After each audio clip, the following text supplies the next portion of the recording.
Hola a todos de nuevo, ¿qué tal están? Pues vamos a continuar. Si recuerdan la última reunión, pues les decía que quería comenzar hablándoles un poco sobre un poco de estos funcionales lineales, porque hay algunas cosas que no necesariamente las hayan trabajado antes, ¿verdad? En alguno de sus cursos, entonces voy a hablar un poquito de esto antes de comenzar a ver lo que realmente me interesa, o que me interesa más por lo menos, que es esta parte de los espacios de Hilbert, ¿verdad? El capítulo 3 del libro.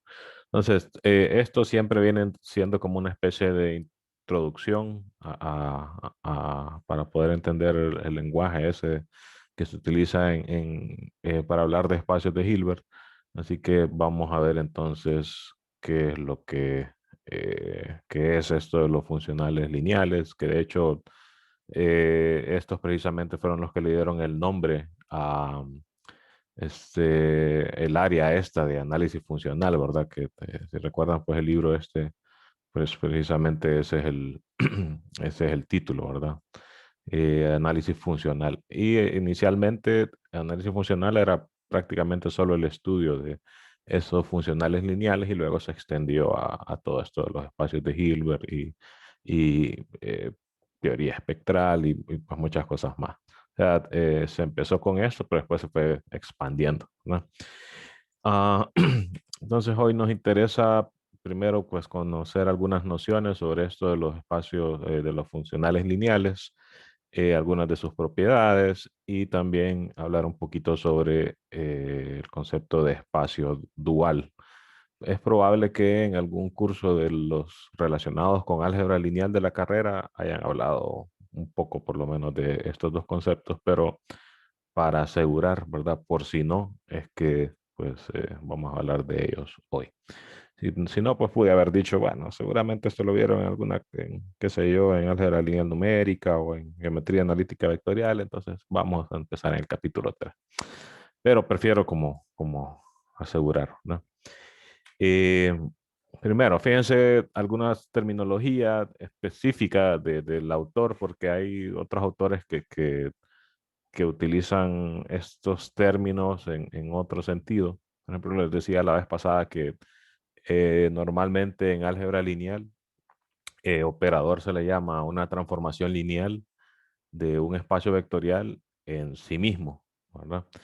Eh, ah, bueno, por lo menos de la mayoría de textos que he leído de álgebra lineal, pues así es el tratamiento que le dan.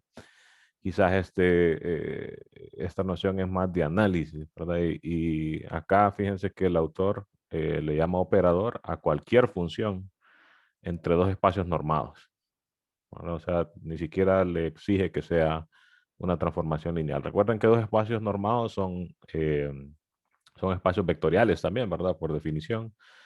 Pero simplemente le llama operador a una función entre dos espacios normados, ¿verdad?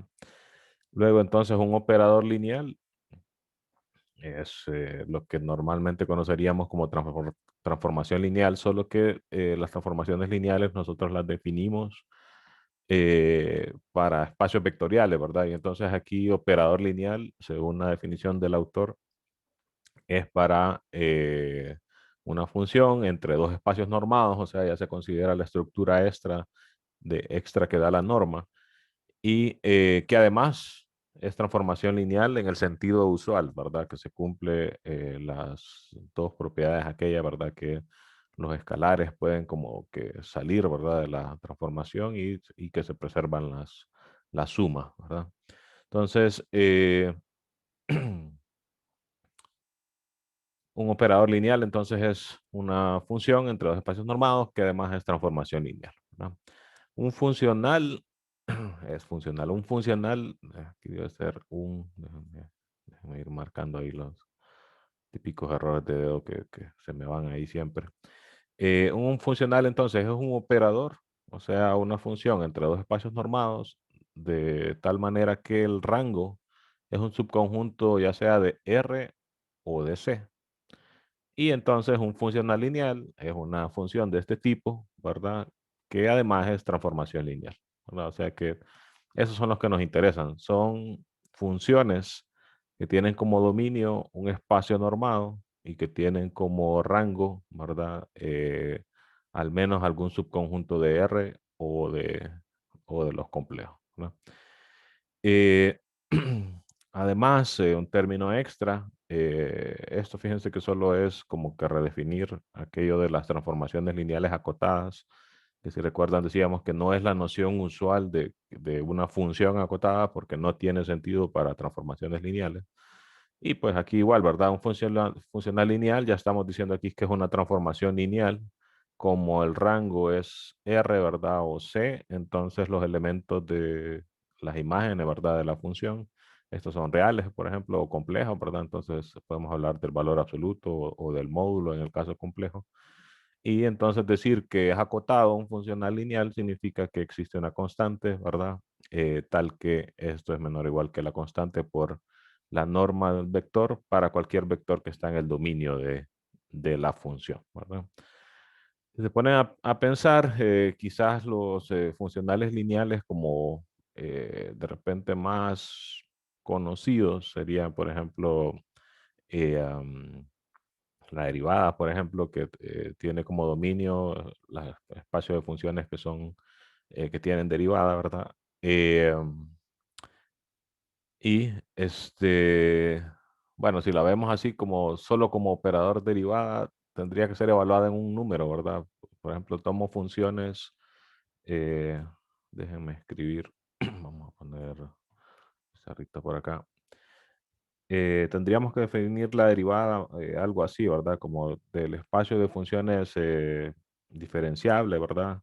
Podemos ponerle, bueno, la notación usual es C1, ¿verdad? Que tengan por lo menos primera derivada y continua, ¿verdad? Eh, y para que me regrese un número real, ¿verdad? Y aquí estamos pensando en estas funciones en el sentido usual, ¿verdad? Que son funciones de R en R, aunque esto también se puede extender, ¿verdad? Y tendría que ser tal que aplicada a una función, ¿verdad? Lo que le regrese como resultado sea pues la derivada de la función, pero para que me dé un real, se ponen a pensar así, me estaría regresando una función también, ¿verdad? En general, de manera que esta no sería, así como la estoy definiendo, no sería un funcional, ¿verdad? Sería simplemente un operador lineal, eso sí, ¿verdad? Un operador lineal. Para que me regrese un número, de repente entonces le podemos decir, ok, evaluadas en cero, ¿verdad? Ya la derivada evaluada en cero de una función de R en R, ¿verdad? Aquí estamos, como les digo, interpretando C1 como que son funciones, ¿verdad? De R en R, ¿verdad? Que tienen derivada continua, ¿verdad? Tal que, pues, ya sabemos, que tienen derivadas y de primer orden y continua. De manera que están definidas en todo R, ¿verdad? Entonces puedo decir, ok, calculo la derivada y además como es continua la derivada, entonces también va a estar definida aquí, ¿no? Eh, entonces este sería un ejemplo clásico de un funcional, ¿verdad? El otro es el de las integrales. Noten que es claro que se preservan las propiedades de transformación lineal, ¿verdad? Que si yo aplico el operador este a una constante por la función, entonces va a ser igual a dejar la constante afuera y derivar la función, que es una propiedad clásica de la derivada. Y lo mismo pasa con la suma, ¿verdad? La derivada de la suma se hace término a término, ¿verdad? Que son las propiedades de transformación lineal, ¿verdad? Estas dos. Eh, entonces, no solo es una función entre un espacio normado y R, ¿verdad? Sino que también es una transformación lineal. Aquí fíjense que quizás para ser un poco más concretos, recuerden que la cuestión de definir funciones continuas como un espacio normado, al final no era tan trivial, ¿verdad? Entonces, pongámoslo no de R en R, sino aquí que sea un compacto como para asegurar de lo que vimos en análisis 2, ¿verdad? Por ejemplo, en 0,1, ¿no? 0,1 en R, que es compacto y entonces ahí sí podemos asegurar que la norma aquella del Supremo realmente es una norma, ¿verdad? Que se alcanzan los máximos y mínimos y entonces esto me da como más seguridad, ¿verdad? Aquí la notación creo que normalmente es así, ¿verdad? C1, pero en 0,1, ¿no? Ok. El otro ejemplo clásico es el de la integral definida, ¿verdad? La integral definida, que pues solo definiéndolo como una función, ¿verdad? Dentro de las funciones que se pueden integrar, ahí hay toda una teoría, ¿verdad? Relacionada a la cuestión de la integración, pero vámonos al caso común, por ejemplo, podríamos hablar de estas mismas, ¿verdad? Funciones que son, bueno, no ocupo que sea diferenciable para poderlo integrar, con que sea continua, ¿verdad? Eh, con que sean continuas ya sabemos que se pueden integrar, entonces podría definir la integral en el espacio de las funciones continuas definidas en 0, 1 y de tal manera que a una función le asigne la integral definida en el intervalo donde se está trabajando. Ya sabemos que eso siempre me regresa a un número real y además que también satisface las propiedades estas de linealidad, ¿verdad? El libro hace más ejemplos por si quieren indagar más, ¿verdad? En ello. Acá estábamos por la 100, no, 1000, alrededor de la página 100 por aquí. Eh, Aquí está la definición de operadores y ahorita estamos aquí en la 2.8. Estos son los ejercicios, aquí están las definiciones. Bueno, empiezan definiendo normas, pero eso sí ya lo tenemos nosotros. Aquí hablan de lo que les decía, ¿verdad? La integral, el espacio CAB. Eh, Aquí definen un funcional en L2. Pues es bueno ir a ver el ejemplo. Noten que aquí este autor, la notación que utiliza es un poquito diferente que la del el otro libro, ¿verdad? L2 lo pone como superíndice en vez de subíndice, ¿verdad? Que era como trabajábamos anteriormente, pero representan lo mismo, ¿verdad? Solo es de acostumbrarse a ella. Pues diferentes autores que vienen de diferentes escuelas, pues van a tener diferentes notaciones y pues eso es normal. Pero realmente, pues no hace tantos ejemplos aquí, ¿verdad? Del integral, define uno aquí como que se toma, dice, un número en un intervalo cerrado y se define una función f1 de x igual a x evaluada en el punto. O sea que el funcional lo que hace es que agarra una función y la evalúa en un cierto punto, ¿verdad? Y aquí se prueba que eso es un funcional. Y está en L2. Se define calculando esta serie, ¿verdad? Y bueno, ahí se ven los detalles de por qué sí funciona como un funcional. Ok. Así que bueno, un funcional pues, de la forma más sencilla es una función entre un espacio normado y R, ¿verdad? Normalmente va a ser R, pero en general pueden ser complejos. Pero casi solo vamos a trabajar con funcionales reales, que además es una transformación lineal, ¿verdad? Fíjense, se puede, como son transformaciones lineales, si ustedes recuerdan, y quizás para ser más específico, puedo abrir el libro el de Caroder para no solo estar hablando así como, como al aire. Déjenme buscarlo. Caroders. Y bueno, este sí tiene índice. Déjenme minimizar esto. Vamos a poner por aquí. Ok. Entonces creo que nosotros hablamos de transformaciones lineales. Lo que pasa es que aquí no está como tal, ¿verdad? El tema como de transformaciones lineales. Y siempre se me olvida dónde es que está específicamente eso. Mm, no sé si era aquí por continuidad. No. Completitud, no creo. Compacidad, de repente sí. Al final de este capítulo de compacidad, sí, aquí está. Por acá, cuando se definió lo de transformación lineal y por aquí, fíjense, aquí se definió la norma. Tengo una transformación lineal. Eh, Aquí se estaba trabajando con operadores lineales que eran acotados, ¿verdad? De hecho, aquí también se hace esa consideración que como que los que más interesan son los acotados. Y para ellos entonces se puede hablar de una norma de los operadores, ¿verdad? Eh, de esta forma, ¿verdad? Aquí se comenzó definiéndola como ínfimo, que al final se puede comprobar que es igual a calcular este supremo. Y si recuerdan, había una tercera opción, ¿verdad? En términos de vectores unitarios, vectores de norma uno, que es esta de aquí. Entonces, como esta es una transformación lineal, también se puede aplicar eso mismo aquí, ¿verdad? Definir la norma del operador como el supremo para todos los puntos en el dominio aquí ya solo el valor absoluto, porque recuerden que es R, ¿verdad? El rango de la función, o C, ¿verdad? Entonces sería módulo entre la norma del vector, ¿verdad? O equivalentemente, perdón, tomado es ese supremo sobre vectores de norma uno y pues quito el denominador, ¿verdad? De la división. Entonces, esto lo que me dice es que el conjunto de funcionales como conjunto, ¿verdad? También lo puedo ver como un espacio normado, ¿verdad? Para ello, bueno, antes de seguir, porque creo que eso lo menciono por acá también, no. Si estoy diciendo que los funcionales van a ser un espacio normado, significa que tienen que ser un espacio vectorial primero, ¿verdad? Las propiedades de espacio vectorial se definen a partir de la definición usual de cómo se multiplica una función por un escalar y cómo se suman dos funciones, que es coordenada por coordenada, ¿verdad? Lo usual.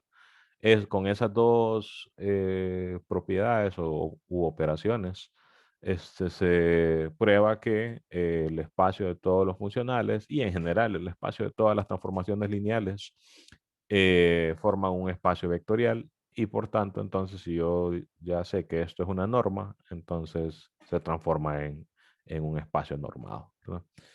Eh, Además, si recuerdan, se comprobaba ya en general que esa norma satisface esta propiedad, ¿verdad? Que es bien particular para el caso de las transformaciones lineales. A ver, para recordar, a ver si se encuentra por aquí rápidamente. Aquí estaba lo para los vectores unitarios. Esto era para equivalencia de normas. O creo que estaba como ejercicio, me parece, esa propiedad. Eh, no, aquí está, ¿verdad? Se satisface esto, ¿no? Que la norma de la transformación aplicada al vector es menor o igual que la norma de la transformación por la norma del vector, que es precisamente lo mismo que estamos diciendo aquí, ¿verdad? La norma, en este caso valor absoluto, porque es en R, ¿verdad? Pensemos más en R para no estar diciendo valor absoluto o módulo. Valor absoluto de f de x sería menor o igual que la norma de f por la norma de x. Noten que estas dos normas, esta es la norma de Caroders era como un poco más detallista, diferenciando, ¿verdad? Esta es la norma de la transformación lineal y vamos a ver, no, las dos barritas es la norma de la transformación lineal, las tres barritas aquí serían la norma en el espacio W y dos barritas, aunque aún así hay confusión aquí, ¿verdad? Porque usa las dos barras para T y también utiliza las dos barras para X, ¿verdad? Que las dos barras para X, la norma en X sería la norma en el espacio normado B. Esta triple barra sería la norma en W. Si recuerdan yo en la presentación cuando les hablaba de esto, es más fácil solo decir, ponerle un subíndice, ¿verdad? Esta es la norma en B, esta es la norma en W y esta es la norma de la transformación lineal, ¿verdad? Hay tres normas ahí interactuando.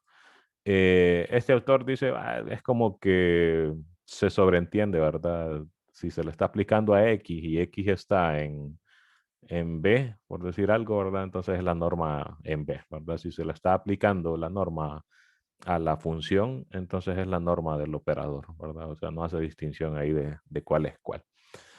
Eh, recordamos ahí también que se comprobó en general, no solo para funcionales lineales, sino para transformaciones lineales en general, que son continuas y solo si son acotadas, ¿verdad? Que era aquel teorema aquí que tenía como ¿verdad? Cinco opciones, ¿verdad? Continua en cero era lo mismo que continua y era lo mismo que esta condición que es precisamente esa de ser acotado, ¿verdad? Y era lo mismo que uniformemente continua y era lo mismo que ser Lipschitz también, ¿verdad? Eh, ¿Qué más? Este, sabemos que eh, cuando nosotros comenzamos con un espacio vectorial y nosotros definimos el conjunto de las transformaciones lineales, ¿verdad? Que están definidas en ese espacio vectorial. Si quieren, déjenme escribir un poco aquí. Eh, comienzo con un espacio vectorial X, ¿verdad? Digamos, ¿verdad? Y defino entonces el conjunto de todas las T, ¿verdad? Que van en X, ¿verdad? Y en general podría ser en cualquier otro espacio vectorial, pero bueno, nos estamos centrando en funcionales, entonces pensemos que es en R, ¿verdad? Funcionales reales. Tales que T es transformación lineal, ¿no? Entonces, este conjunto en general, realmente aquí ya estamos siendo específicos hablando de funcionales, pero en general se prueba que es un espacio vectorial también, ¿verdad? Como les decía anteriormente, con las operaciones usuales, ¿verdad? T, alfa por T, perdón, es la función que evaluada en un X, ¿verdad? Lo que hace es que multiplica, bueno, prácticamente ahí ya la estoy escribiendo, ¿verdad? Eh, multiplicar la función por alfa significa evaluar o multiplicar cada coordenada en segunda coordenada, ¿verdad? Por el escalar ese alfa, ¿verdad? Y la suma, ¿verdad? Se define puntualmente, ¿verdad? Sumar una transformación T más o T1, ¿verdad? Más una transformación T2 evaluada en un valor, ¿verdad? Significa hacerlo coordenada por coordenada, ¿verdad? T1 de X más T2 de X, perdón. Entonces, con estas dos operaciones se define, pues, o se prueba, como les digo, que este conjunto de todas las transformaciones lineales de este tipo es un espacio vectorial. Sería sobre el mismo campo. X es un espacio vectorial, digamos, si este espacio vectorial tiene como escalares a R, entonces este va a ser un espacio vectorial con el mismo conjunto de escalares de acá, ¿verdad? Si este espacio es complejo, entonces sería con el mismo campo de escalares, ¿verdad? Eh, así que esto, como les digo, en realidad aquí se puede sustituir, en vez de R, se puede poner cualquier otro espacio vectorial, ¿verdad? Siempre que esté bien definida esta función y que sea transformación lineal, entonces esto siempre se va a cumplir. Y el único requisito es que ambos espacios vectoriales estén definidos sobre el mismo campo, ¿verdad? De escalares. O sea, si este es real, que este también sea real. Si este es complejo, que este también sea complejo. Si no, pues puede ser que no se pueda dar esta interacción entre estos dos, ¿verdad? Eh, entonces, al conjunto S de transformaciones o de funcionales lineales, en este libro se denota como X asterisco y se le llama dual algebraico del espacio X. Aquí, como les digo, o como les explicaba ahorita, las operaciones para las cuales se transforma S en espacio vectorial son las usuales, ¿verdad? Coordenada por coordenada. Y ya vamos a ver un poco sobre la razón de llamarle dual algebraico de X, ¿verdad? Usualmente en los textos de álgebra lineal, como solo se está trabajando algebraicamente, entonces como que no hay necesidad de especificar esto, de qué es algebraico. Ya, como les digo, ya vamos a ver por qué. Eh, y, y ya vamos a ver también por qué lo de dual. Pero antes se puede comprobar, y pues, es un ejercicio de álgebra lineal, que bajo esta definición, y de hecho esto está hecho ahí en el libro. Déjenme ver si lo encuentro rápido por aquí. Y aquí está, en esta parte de aquí. Aquí hacen la explicación de por qué esto se puede decir que el dual del dual es el espacio original, ¿no? Eh, realmente no es que es igual al espacio original. Aquí este símbolo lo estoy utilizando para decir que es isomorfo al espacio anterior. Que recuerden que decir isomorfo es prácticamente es casi lo mismo que decir son iguales, ¿verdad? Pero no exactamente, ¿verdad? Que sean isomorfos significan que tienen las mismas propiedades, ¿verdad? Pero que quizás los nombres de los elementos sean distintos, ¿verdad? Pero esencialmente son el mismo espacio. Y en ese sentido es que el dual del dual es, entre comillas, el espacio original, ¿verdad? Eh, Ese autor, nuevamente, pues como es más, bueno, no es que es más, sino que como estamos trabajando en análisis, no en álgebra lineal, pues utiliza, hace como que esas aclaraciones bien específicas, ¿verdad? De que, por ejemplo, en este caso, cuando se cumple esta propiedad, o vamos a ver, ok, aquí fíjense que hay un detalle que realmente esto se puede probar que siempre funciona, siempre y cuando se está trabajando con espacios vectoriales de dimensión finita. Y aquí, vamos a ver. Uh,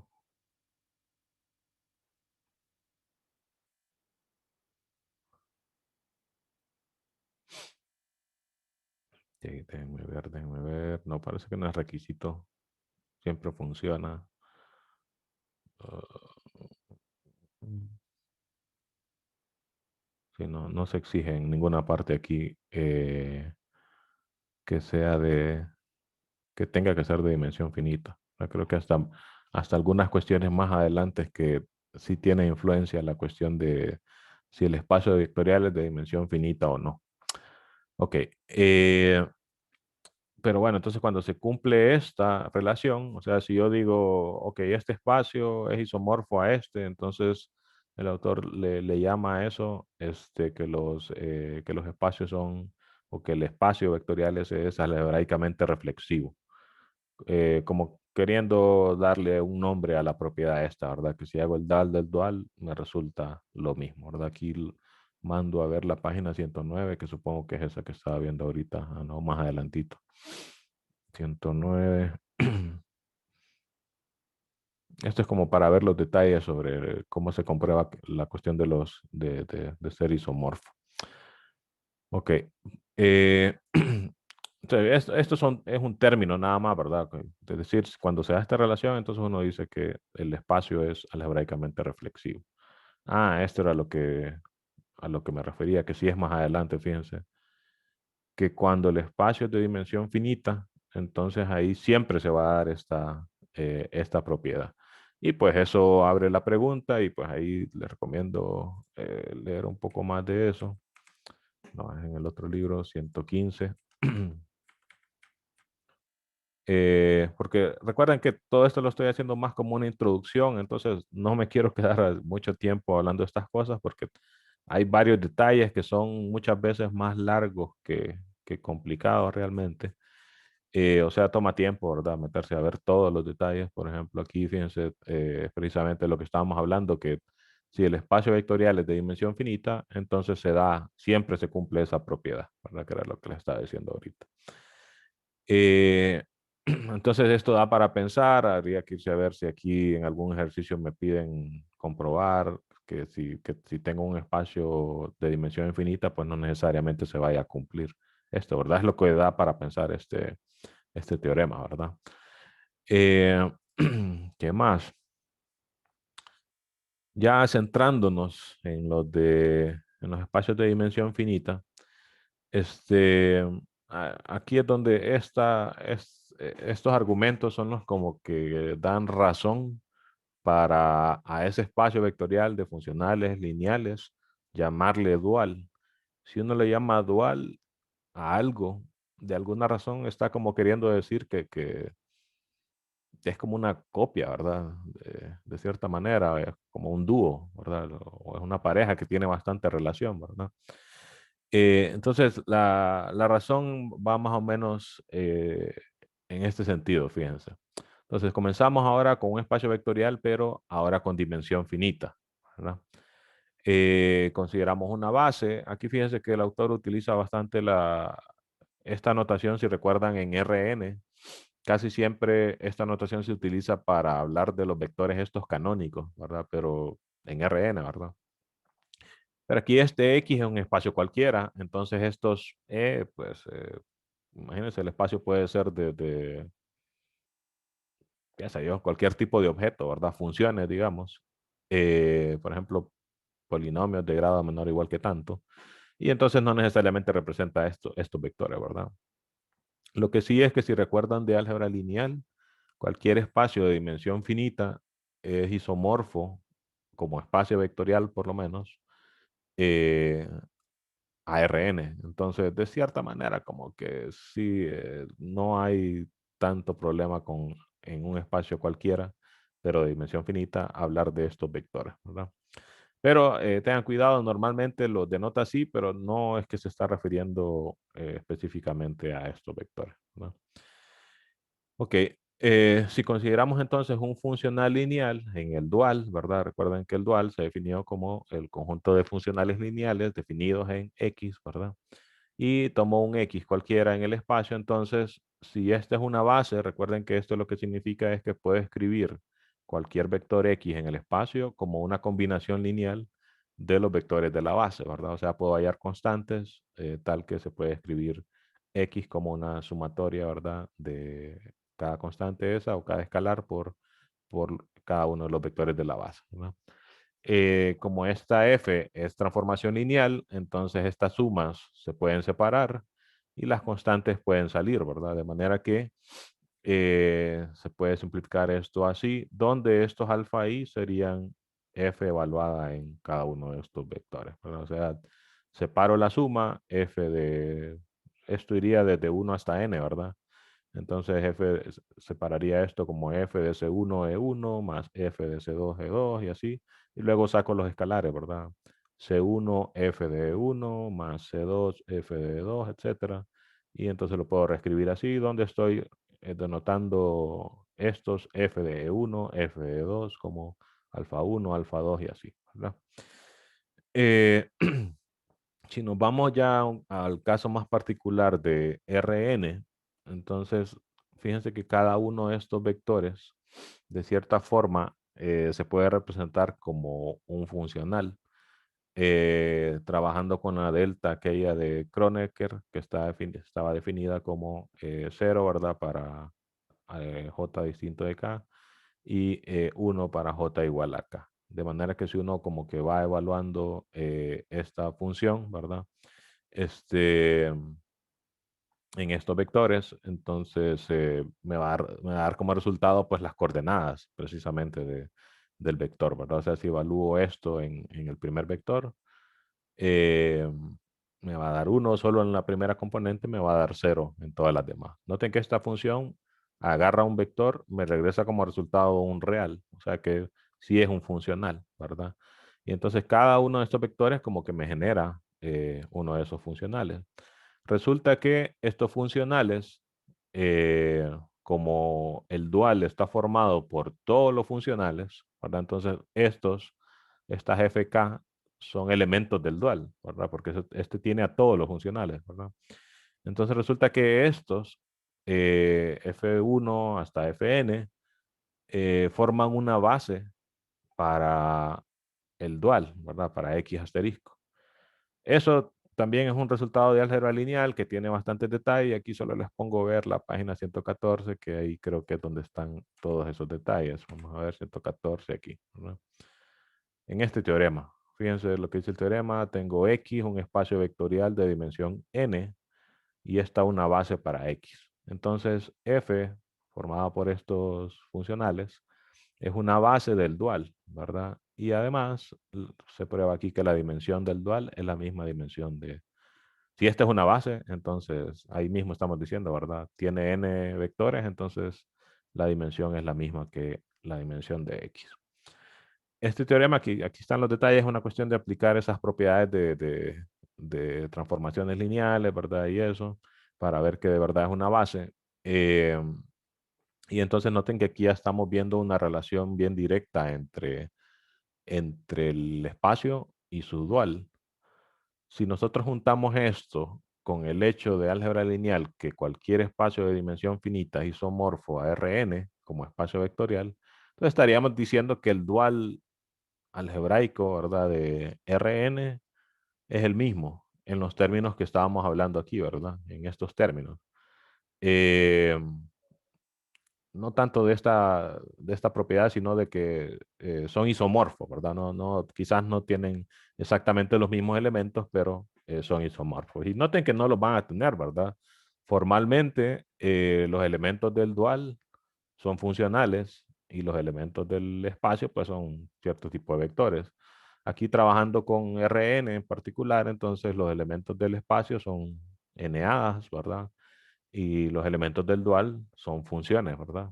Entonces, como elementos definitivamente no son iguales, pero estamos dándole una relación bien estricta como para decir que se comportan de la misma manera en el sentido de espacio vectorial, ¿verdad?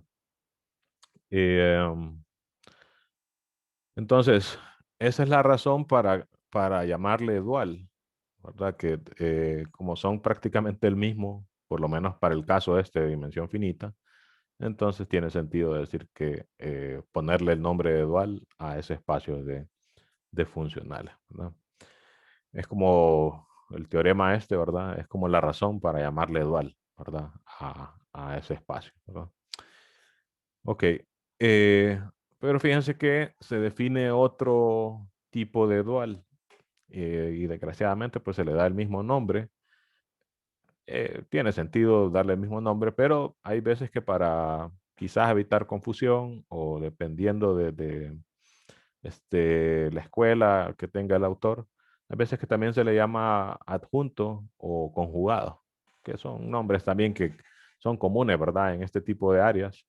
Quizás serían más convenientes acá como para darle una diferencia, ¿verdad? A este dual con el otro. Pero la diferencia que hace el autor es que al anterior le llama dual algebraico y a este solo le llama dual. Entonces sí está diferenciando aparte de la notación, ¿verdad? Que este lo denota como X' y el otro como X asterisco, ¿no? Fíjense la definición. Para empezar, bueno, las hubiera puesto como que a la par para compararlas bien, pero fíjense, se empieza con un espacio normado y el conjunto de todos los funcionales lineales acotados es al que se le llama dual aquí, ¿verdad? Funcionales lineales acotados, ¿verdad? Además, igual que antes, se puede ver que este también va a ser un espacio normado.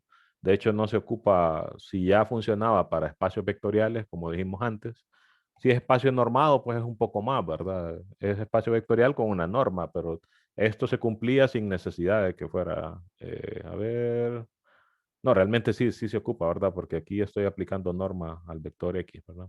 Entonces, si comparamos con la definición anterior de dual algebraico, por lo menos en esa parte sí no habría diferencia, en esta parte de transformarlo en espacio normado. Lo que sí es que la diferencia entre la definición, ¿verdad? Estrictamente, es que aquí solo se está pensando en X como un espacio vectorial y en X asterisco como un espacio vectorial también. Y en el otro caso, ya nos interesa más la estructura de espacio normado. Entonces ya nos interesa, esa es la principal diferencia. X ya lo veo como espacio normado. Y el dual sigue siendo casi el mismo espacio, solo que ahora se le agrega esta otra condición, ¿verdad? Funcionales lineales acotados, ¿verdad? Entonces, noten que son detallitos, ¿verdad?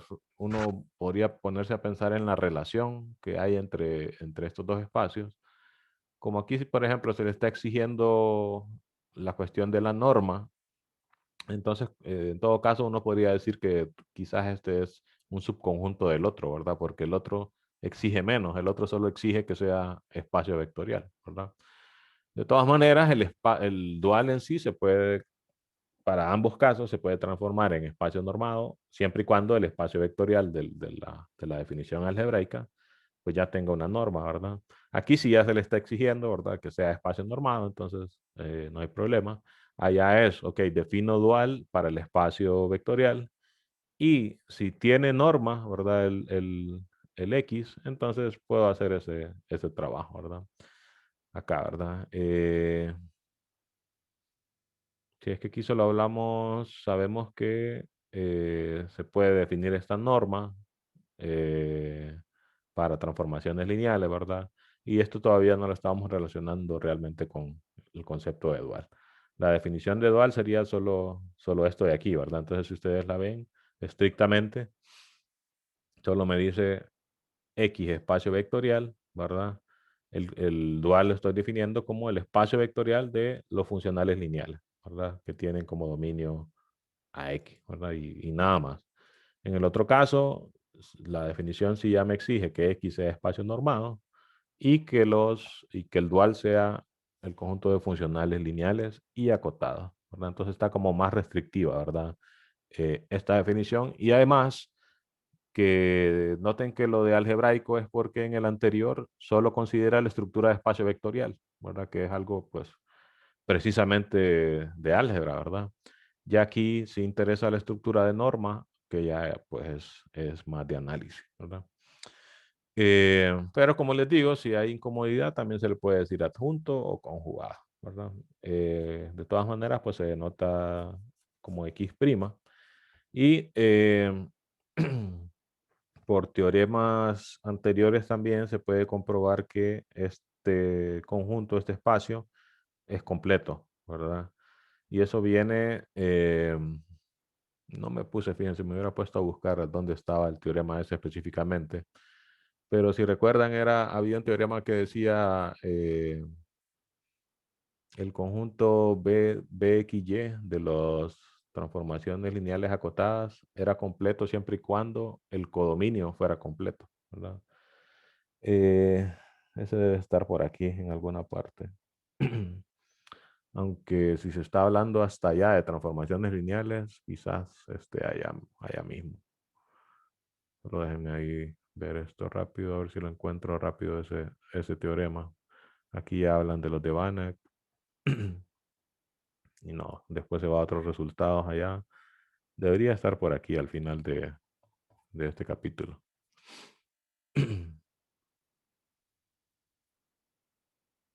Este es de completitud, pero para espacios vectoriales, espacios normados de dimensión finita, siempre son completos. ¿Qué hora de continuidad? No, no, no, ya me acordé, eso está más adelante. Aquí cuando se empezaba a hablar de las continuas. Mm, Me parece que aquí comenzaba hablando del espacio de funciones acotadas, ¿no? Yo para la memoria, bueno, ya han estado un par de tiempo conmigo, ya se habrán dado cuenta que soy súper malo con la memoria. Por aquí habla de la intersección de BX con CBX. Pero no, bueno, no encuentro dónde está el teorema ese. Quizás ustedes sí lo tengan ahí en mente dónde está. El punto es que el teorema decía más o menos, decía algo así, que si yo tenía el espacio SBX, Y, ¿verdad? Que estaba formado por las funciones de X en Y que eran acotadas, ¿verdad? Funciones así, de X en Y, pero acotadas. Entonces decía que este era completo cuando Y era completo, ¿verdad? De hecho, puede ser que estaba como problema este, este resultado, ¿verdad? Eh, sí, Y es completo. Pero bueno, no me voy a poner a seguir buscando porque voy a perder más tiempo. Algo así decía, de hecho no recuerdo si es sí, solo sí. Dejémoslo así, que de todas maneras es lo que ocupamos ahorita. El punto es que como estamos trabajando con funcionales lineales acotados, entonces cumplen el requisito que son transformaciones lineales, el Y sería R o C, ¿verdad? Que ya sabemos que son completos. Entonces, según esto, si este es completo, bueno, más bien lo ocuparíamos al revés, ¿verdad? Si este es completo, entonces este va a ser completo, ¿verdad? Entonces lo ocuparíamos, déjenme ponerlo como implicación, lo ocuparíamos así, ¿verdad? Entonces creo que es un sí, solo sí, ¿verdad? Eh, a ver, o más bien creo que solo es esta la implicación. Pero bueno, ahí es donde les digo, la memoria mía es súper mala. Entonces, este es completo, implica que este es completo. En este caso particular, el Y es R, que sabemos que es completo. Entonces este también va a ser completo, ¿verdad? Por eso les digo aquí solo por teoremas de completitud, este es completo, ¿verdad? Es un espacio de Banach. Y eso viene de la completitud, ya sea de R o de C, según el caso que se esté trabajando, ¿verdad? Ok. Así que el dual, este dual definido de esta manera, ¿verdad? Es completo, ¿no? El otro, fíjense que pues quizás no tenga ni sentido preguntarse porque el ambiente allá solo es de espacios vectoriales, ¿verdad? Entonces puede ser que no haya una norma, que el espacio vectorial que tenga no conozca una norma para él, ¿verdad? Y entonces que no tenga sentido ni siquiera preguntarse, ¿verdad? Si es completo o no. Fíjense, es un problema bien famoso de análisis pensar bueno, ¿será que yo puedo decir que el dual de un cierto espacio conocido, definido en este punto de vista, ¿verdad? De dual, si digo solo dual es que me refiero a este, ¿verdad? Ya que tenemos dos ahora, entonces cuando hablemos del otro es que es dual algebraico, ¿verdad? Entonces, les decía que en análisis es un problema bien famoso tratar de poder decir si yo tengo un espacio en particular, así como L infinito o Rn, cualquiera de esos que son conocidos como espacios normados, ¿será que puedo decir que el dual es algún otro espacio conocido? Resulta que hay casos en los que es bien simple hacerlo. Aquí solo les voy a ilustrar el caso de Rn. Aquí en el libro también hacen otros ejemplos famosos que son el de, aquí hablan, fíjense, del espacio S BXY y aquí está el teorema de la completitud. Eh, Aquí lo demuestran paso a paso, seguramente no tenía entonces un teorema general antes de eso. No, esta es la prueba para la completitud del espacio BXY. Aquí solo vamos a ver. O no, esto solo es para ver qué es espacio normado. Aquí está. Si Y es espacio completo, o sea, de Banach, entonces, y es esta implicación, ¿verdad? BXY es espacio de Banach, o sea que no andaba tan mal, ¿verdad? Si este es completo, o sea, de Banach, entonces este es completo. Y de hecho creo que la otra dirección no ha de ser cierta, ¿verdad? Ok, les quería decir que aquí hace otros ejemplos famosos, ¿verdad? Fíjense, ahorita estoy por aquí dice el dual de LP es LQ, el dual de L1 es L infinito y el dual de Rn es Rn. Son como tres de los ejemplos más famosos, por lo menos les voy a ilustrar el primero, más por cuestión de tiempo, porque fíjense todos los detalles. Esto es más o menos parecido como cuando uno quería comprobar que LP, la función aquella, era una norma. Si se acuerdan, tenía un montón de detalles, ¿verdad? Para poder comprobar que era una norma. Aquí similar, ¿verdad? Son detalles así similares. Les recomiendo que por lo menos los lean y los entiendan, ¿verdad? Estos ejemplos son, como les digo, bien famosos, ¿verdad? De hecho, primera tarea que les voy a dejar tiene que ver con esto. Más que todo, investigar, porque fíjense que acá dicen el dual de L1 es el infinito, el dual de LP es LQ, pero sin incluir a 1 ni a infinito. Entonces queda como pregunta, creo que como que obvia, ¿cuál será el dual de L infinito? De aquí uno quisiera como poder decir, probablemente sea L1, ¿verdad? Pero eh, no tenemos nada, según la definición, que me diga como si el dual de este es este, entonces el dual de este es el otro. No tenemos nada que me diga eso, ¿verdad? Si así fuera, entonces de aquí automáticamente diríamos, el dual del infinito es el E1. Pero no tenemos eso, ¿verdad? Y de hecho, pues la tarea que les voy a dejar, la primera tarea va precisamente en ese sentido, investigar sobre cuál es el dual de L infinito, ¿verdad? Eso es un problema bien famoso y pues la respuesta es como bien ambigua, o sea, no se puede decir así tan claramente, es tal, así como sí se puede decir sobre estos casos, ¿verdad? El de L1 es tal, el de L infinito, pues les adelanto ahí que no se puede decir mucho detalle sobre él, así como para decir está el espacio, ¿verdad? Y por eso los mando a investigar sobre él y que escriban ahí un resumen sobre lo que investigaron, ¿verdad? Según lo que leí en tal lado, encontré que dicen que tal cosa, ¿verdad? En tal otro lado dicen esto otro. Y van a ver que es bien interesante. Eso al final se vuelve una cosa casi como filosófica, ¿verdad?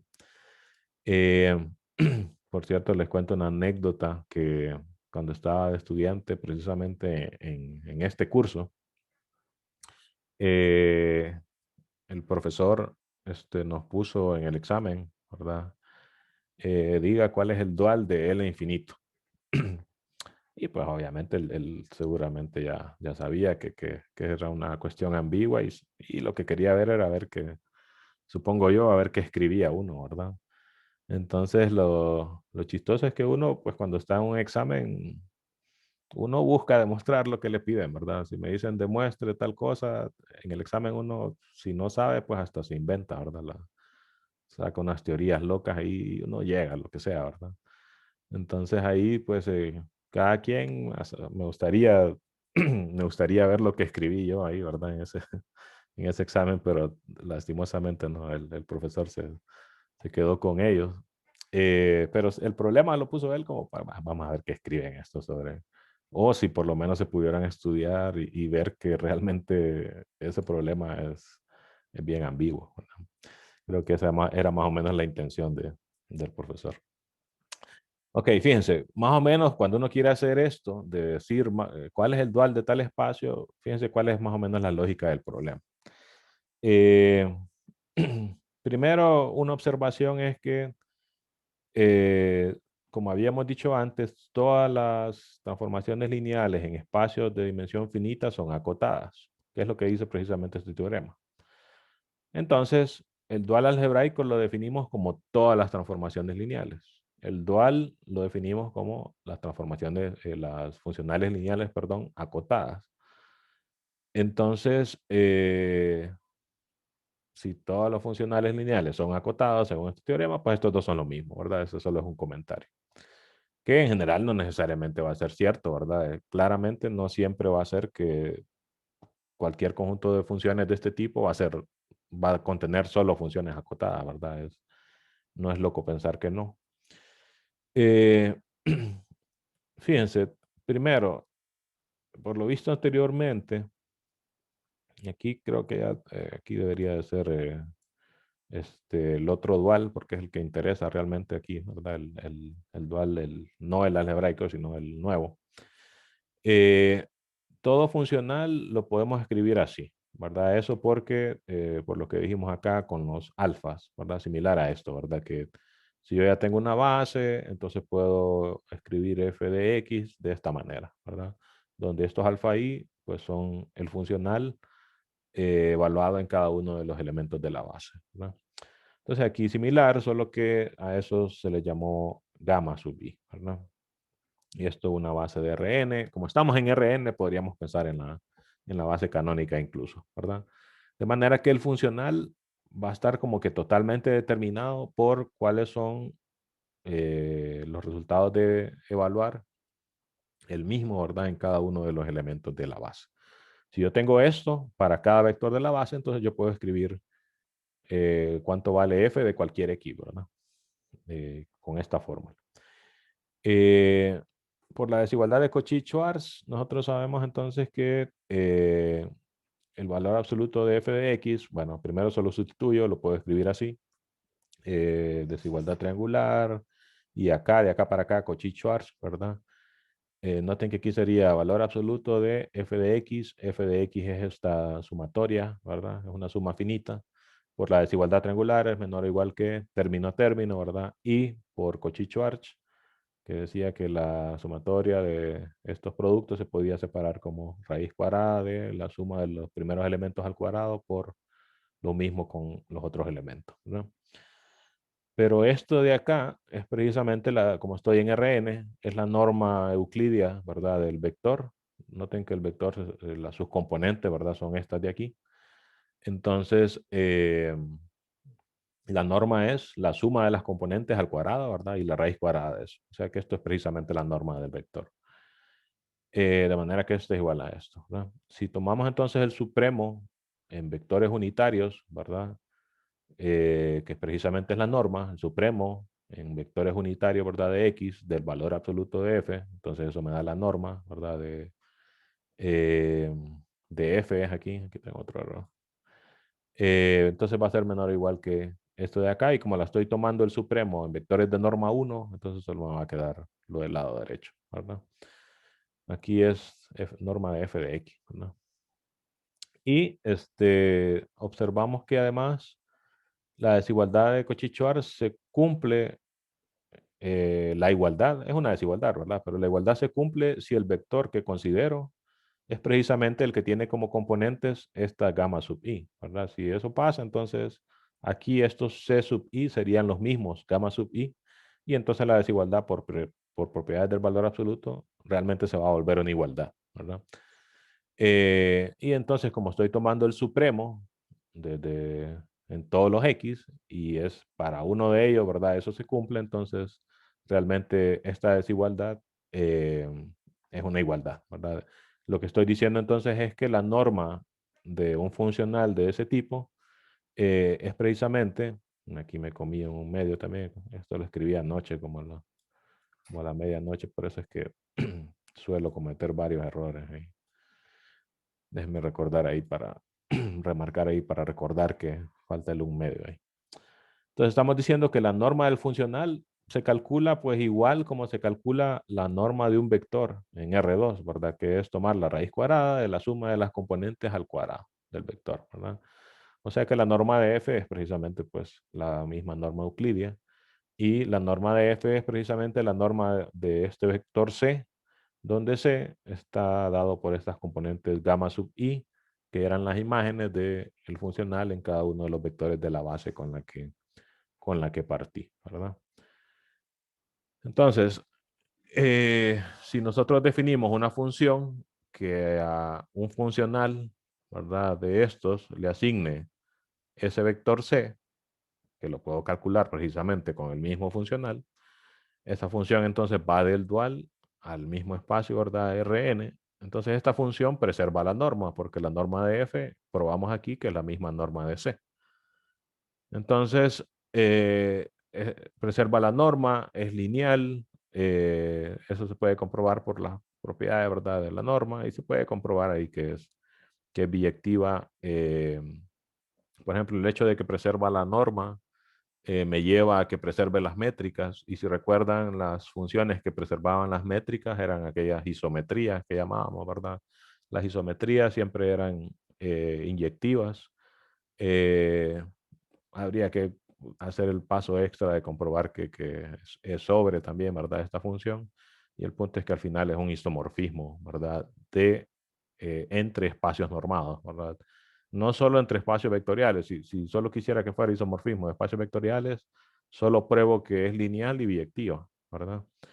Pero quiero que sea isomorfismo de espacios normados, ¿verdad? Recuerden que el dual en este punto de vista, ¿verdad?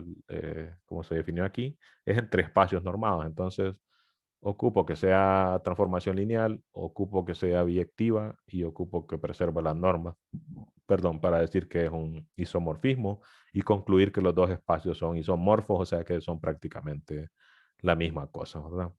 Entonces noten que más o menos el espíritu de esto es tratar de ver que en los dos espacios el comportamiento de la norma es prácticamente el mismo, ¿verdad? Si yo quiero al final concluir que los dos espacios son isomorfos, pues debe de haber alguna forma de vincular las normas en un espacio con las normas en el otro espacio, ¿verdad? Que es lo que se está haciendo aquí, ¿verdad? Todo este trabajo acá es para lograr ver que la norma de f se puede calcular de manera similar como se calcula la norma en Rn, ¿verdad?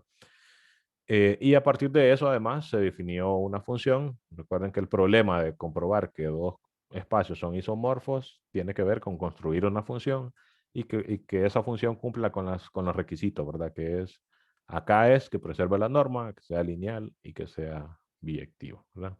Entonces, por ejemplo, si ustedes van y leen estos ejemplos acá, el comportamiento de la prueba es similar, ¿verdad? De que se trata de ver que las normas se comportan de manera similar, se trata de ver también que, por ejemplo, acá es un poco más detallada la cosa, toman un vector en L1 y tratan de alguna manera de vincularlo con un vector en L infinito, como para tratar de hacer una asociación, ¿verdad? Y definir una función que vaya de un espacio al otro, ¿verdad?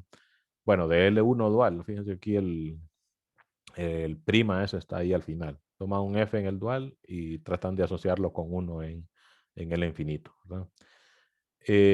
Y hacen la asociación ahí de las normas también. Fíjense aquí al final la conclusión. La norma de f se puede calcular como la norma infinito. O sea que las normas ahí se comportan de manera similar. O sea, lo que les estoy tratando de querer decir aquí es que la prueba de que cuando uno quiere comprobar que tal cosa es el dual de otro, el machote de la prueba es más o menos comprobar que las normas se comportan igual y de alguna manera definir una función, ¿verdad? Que tenga las propiedades de ser lineal, ser biyectiva y preservar precisamente las normas, ¿verdad? Para, como les digo, para completar esto, les recomiendo que lean estos dos ejemplos y al leerlos creo que les va a generar como más dudas de, bueno, ¿y cuál será entonces el dual este de L infinito? Tiene bastante historia, de hecho, este problema. Así que, como digo, la tarea no, aquí incluso fíjense que les pido escribir a mano. Eso es como para asegurarme que no me salgan ahí con el típico copy-paste. No vayan a copiar exactamente lo que está en una página web, ¿verdad? Si no, lean ahí, seguramente van a llegar a foros, ¿verdad? Hay foros ahí famosos donde discuten problemas de matemáticas y pues traten de más o menos entender lo que dicen ahí y escribir, ¿verdad? En tal lado comentan que, incluso pueden ponerme el vínculo, ¿verdad? Como referencia. Comentan que el dual del infinito por lo menos es un subconjunto de tal cosa, ¿verdad? En tal otro lado, seguramente van a llegar a algo como, eh, en tal otro lado dice que si se toma en cuenta el axioma de elección y cosas así de teoría de conjuntos, que es equivalente a no sé qué, ¿verdad? Seguramente se van a hallar ahí mencionado por alguna parte el teorema de Hahn-Banach, que de hecho aquí más adelante lo vamos a trabajar allá por el capítulo 4 más o menos. A ver, espacios de Hilbert 3.9, autoadjuntos, teorema de Hahn-Banach generalizado. Este teorema seguramente ahí se lo van a encontrar. O sea que tengan claro que ahorita nosotros no pudimos, incluso si ustedes ven los ejercicios, no van a encontrar ahí. Quizás les pueda preguntar algo así, ¿verdad? Como trate de ver tal cosa sobre el dual de L infinito, pero calcularlo realmente no podemos ahorita, ¿verdad? Ok, no sé si tienen alguna pregunta, jóvenes, de lo que hablamos hoy, o en general de la clase. ¿No?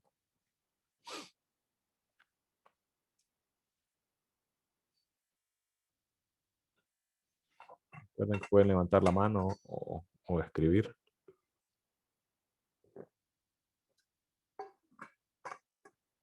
No. Ok, entonces, investiguen sobre esto, ¿verdad? Eh, Fíjense que de esta parte de la clase anterior, que fue prácticamente, yo solo les estuve hablando de lo que hacen en el capítulo 1 y 2 en este libro, ¿verdad? Y ya cuando llegué a esa parte final del capítulo 2 les dije, no, mejor de eso yo les voy a hablar un poco más porque ahí hay cosas que no son tan claras. Eh, sí, todo lo voy a subir a la plataforma. Y sí, si quieren escribir, perdón, hablar, solo levanten la mano y yo les doy autorización ahí para hablar. La tarea, fíjense que todavía no les doy fecha porque les voy a agregar otras cosas en la siguiente clase. Entonces, hasta que ya, así como en las clases anteriores del semestre pasado, va a ser similar, ¿verdad? Una vez que ya haya completado cierta cantidad de contenido, entonces ahí les voy a decir, bueno, hasta aquí la tarea 1 y hay que entregarla para tal día. Por ahora, pues solo vayan trabajando en eso para que no se les vaya abultando con lo demás que les deje, ¿verdad? Estas cosas que les estaba dando ahorita, eh, como les digo, yo las considero como introducción a la clase, ¿verdad? Entonces, de hecho, no se las voy a evaluar. Lo más por ahora sería, pues, lean sobre esto, ¿verdad? Lean sobre esos ejemplos que les dije ahí del dual de L1, del dual de LP, porque es como, qué sé yo, cultura general para alguien que estudia análisis, ¿verdad? Que es lo que estamos haciendo nosotros. Pero realmente donde les voy a empezar a evaluar es ya cuando entremos en la siguiente clase, ya voy a entrar al capítulo 3. Entonces de ahí, del capítulo 3 en adelante, que es de los espacios de Hilbert, ya de aquí sí les voy a empezar a evaluar, ¿verdad? Todo esto considérenlo como, entre comillas, un repaso, ¿verdad? Porque pues, puede ser que no lo hayan platicado anteriormente en alguna otra clase, ¿verdad? Bueno, eso porque me preguntaban para cuándo la tarea, pues todavía, todavía no hay una fecha porque no he terminado todo lo que quiero hacer. Y Dormes que preguntó si iba a estar en la plataforma, sí, ¿verdad? Ahí va a estar siempre.